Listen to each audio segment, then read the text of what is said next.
तर इकडे कांद्याला दर मिळत नसल्यामुळे कांदा उत्पादक शेतकरी हवालदिल झालेला आहे। सद्यस्थितीत आसमानी आणि सुलतानी अशा दोन्ही संकटांचा सामना बळीराजाला करावा लागतोय।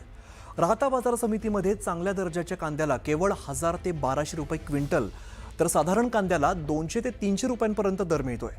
उत्पादन खर्च लांबच राहिला, पण बाजार समितीपर्यंत कांदा आणण्यासाठी केलेला वाहतूक खर्च सुद्धा शेतकऱ्यांच्या पदरात पडत नाहीये। कांदा उत्पादक शेतकऱ्यांची अवस्था दिवसेंदिवस बिकट होते आणि सरकारने यावरती तातडीने ठोस धोरण राबवावं अशी अपेक्षा व्यक्त केली जाते।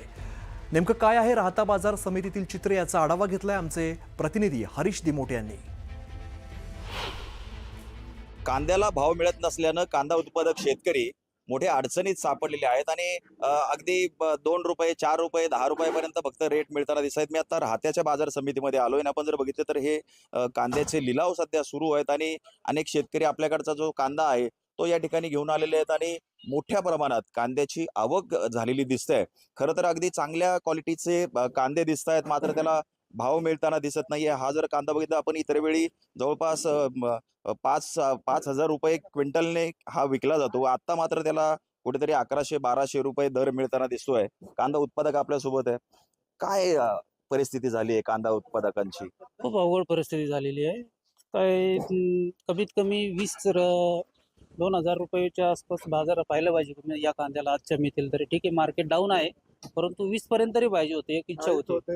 हा, परंतु ते आज डायरेक्ट 13 रुपयांनी गेलाय कांदा, म्हणजे खर्च निघत नाहीये। अवकाळी पावसामुळे काय झालं, त्यात पण लूज झालं, त्या दांड्यामध्ये पाणी गेलं, कांदा लिकेज झाला, शेतकरी अनेकच तोट्यात गेला।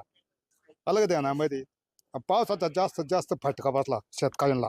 नक्कीच आपण बघितलं तर कुठेतरी पावसाचा जो फटका आहे, अवकाळी पाऊस जो झाला होता त्याचा कांदा उत्पादकांना बसलेला आहे। कांद्याचा दर्जा ढासळलाय, त्यामुळे आज भावही मिळत नाही, व्यापारी देखील घ्यायला दजावत नाही, कारण त्यांना जर हा कांदा इतर राज्यांमध्ये पाठवायचा असेल तर 4, 5, 6 दिवस लागतात आणि तोपर्यंत हा कांदा टिकत नाही अशी त्यांची तक्रार आहे आणि मग तिथले व्यापारी घेत नाही। त्यामुळे कुठेतरी हे कांद्याचे दर कोसळलेले आहे। सरकारची धोरणंही कुठेतरी चुकतात का, हा देखील प्रश्न आहे।